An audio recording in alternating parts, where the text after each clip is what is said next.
महागठबंधन टूटते ही संभावित प्रत्याशियों के टूटे सपने, विधानसभा बदलने की तैयारी में लगे नेताजी। बिहार में राजनीतिक बदलाव का सीधा प्रभाव जहानाबाद लोकसभा सीट पर भी देखने को मिल रहा है। जैसे ही जदयू फिर से एनडीए गठबंधन में शामिल हुई, कई समीकरण इस लोकसभा में ध्वस्त हो गए।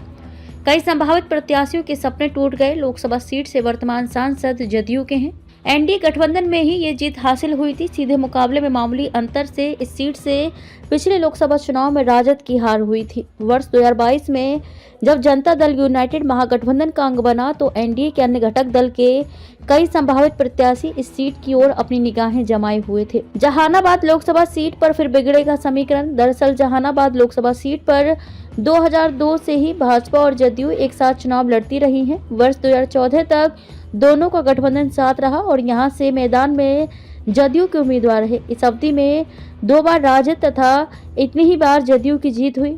2014 में जदयू भाजपा से अलग हो गई। उस स्थिति में राजद और जदयू दोनों ने अपने अपने उम्मीदवार उतारे। पिछली बार रालोसपा ने मारी थी बाजी। भाजपा के सहयोगी दल उपेंद्र कुशवाहा की तत्कालीन पार्टी रालोसपा चुनाव मैदान में उतरी। इस चुनाव में जदयू के उम्मीदवार को मात्र 1,08,000 वोट मिले। राजद दूसरे स्थान पर रहा।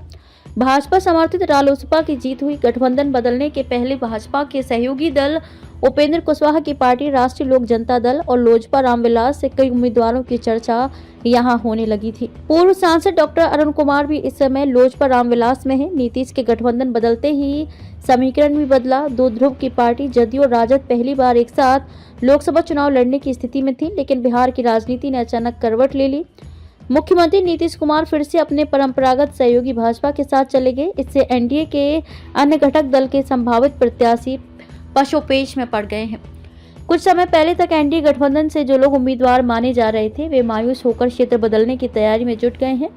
ऐसा माना जा रहा है कि सीटिंग क्षेत्र होने के कारण फिर से ये सीट जदयू के कोटे में जाएगी। एनडीए के घटक दल और राजद में होता रहा सीधा मुकाबला। जहानाबाद लोकसभा सीट पर लंबे समय तक लाल झंडे का राज रहा। भारतीय कम्युनिस्ट पार्टी से रामाश्रय प्रसाद यादव यहां से 4 बार सांसद चुने गए। उसके बाद 13 महीने के लिए राजद के डॉक्टर सुरेंद्र प्रसाद यादव, फिर जदयू से डॉक्टर अरुण कुमार, राष्ट्रीय जनता दल से गणेश यादव, जनता दल यूनाइटेड से डॉक्टर जगदीश शर्मा, राष्ट्रीय लोक अदालत से डॉक्टर अरुण कुमार सांसद बने। वर्तमान में इस संसदीय क्षेत्र से जनता दल यूनाइटेड के चंदेश्वर प्रसाद चंद्रवंशी एमपी हैं। लाल झंडा के बाद इस संसदीय क्षेत्र से एनडीए के घटक दल और राष्ट्रीय जनता दल में सीधा मुकाबला रहा।